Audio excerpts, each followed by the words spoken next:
ഓടാത്ത watch കയ്യിൽ കെട്ടുന്നത് പോലെയാണ് ചില ബന്ധങ്ങൾ. കൂടെയുണ്ടോ? ഉണ്ട്. എന്നാൽ കാര്യമുണ്ടോ? ഇല്ലതാനും.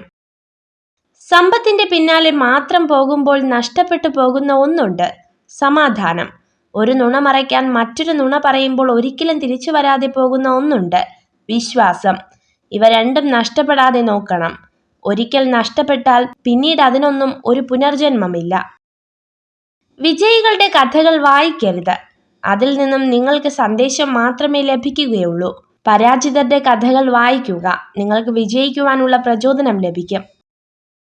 നിന്റെ സാഹചര്യം മറ്റുള്ളവർക്ക് ഒരു തമാശയായിരിക്കും. അവരിൽ ആ സാഹചര്യം എത്തുന്നത് വരെ. മുറിവുണങ്ങാത്ത ഹൃദയത്തിന് പുതിയ വേദനകൾ ഭാരമാവില്ല. മഹാനെ പോലെ ജീവിക്കേണ്ടതില്ല. മനസാക്ഷിക്ക് അനുസരിച്ച് ജീവിക്കുക. അഭിനന്ദിക്കുന്നവരുടെ മനസ്സ് ഏറ്റവും സത്യസന്ധവും വിശാലവുമാണ്. എന്നാൽ സുഹൃത്തിന്റെ വിജയത്തിൽ അസ്വസ്ഥനാകുന്നവൻ സ്വാർത്ഥനും അസൂയാലുവുമാണ്. കരയാതെ തളരാതെ പിടിച്ചു നിൽക്കുന്നവരെ സൂക്ഷിക്കുക. കാരണം ഏറ്റവും വലിയ പ്രതിസന്ധികളെ തോൽപ്പിച്ചിട്ടുള്ളവർക്കേ അത് സാധിക്കൂ. വളർത്താനും തളർത്താനും കഴിയുന്നവരാണ് നമുക്ക് ചുറ്റുമുള്ളത്. വളരുമ്പോൾ അമിതമായി അഹങ്കരിക്കരുത്. തളരുമ്പോൾ പിൻവാങ്ങുകയും അരുത്. വിശക്കുമ്പോൾ കിട്ടാത്ത ഭക്ഷണവും വിഷമിക്കുമ്പോൾ ചാഞ്ഞിരിക്കാൻ കിട്ടാത്ത തോളും പിന്നീട് കിട്ടിയിട്ട് കാര്യമില്ല.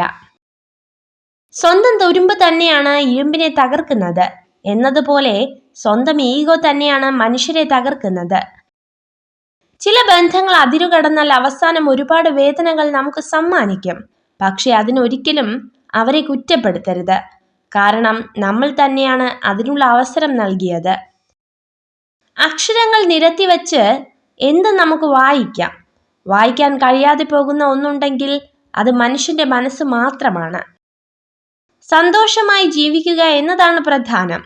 അല്ലാതെ അത് മറ്റുള്ളവരെ അറിയിക്കണമെന്ന് നിർബന്ധമില്ല. ഓർക്കുക, എല്ലാവരും നമ്മുടെ സന്തോഷം ആഗ്രഹിക്കുന്നവരല്ല. സൈക്കോളജി പറയുന്നു, ഒരു വ്യക്തി നിങ്ങളുമായുള്ള ബന്ധം അവസാനിപ്പിച്ച് നിങ്ങളെ വിട്ടുപോകാൻ തീരുമാനിച്ചാൽ അവർ ആദ്യം തന്നെ നിങ്ങളെ അവിശ്വസിക്കാൻ തുടങ്ങും. ഒരു കാർമേഘവും ഒരുപാട് കാലം നിലനിന്നിട്ടില്ല. ഒന്നെങ്കിൽ പെയ്തൊഴിയും, അല്ലെങ്കിൽ സ്വയം ഇല്ലാതാകും. നമ്മുടെ പ്രശ്നങ്ങളുടെ കാലാവധിയും ഇത്രയേ ഉള്ളൂ. നിങ്ങൾ നിങ്ങളെ തന്നെ അംഗീകരിക്കാൻ തുടങ്ങുമ്പോൾ ഈ ലോകം മുഴുവൻ നിങ്ങളിൽ വിലമതിക്കും. നിങ്ങൾ ഈ വീഡിയോ കണ്ടതിന് നന്ദി. ഇതുപോലുള്ള കൂടുതൽ വീഡിയോകൾക്കായി ചാനൽ സബ്സ്ക്രൈബ് ചെയ്യൂ.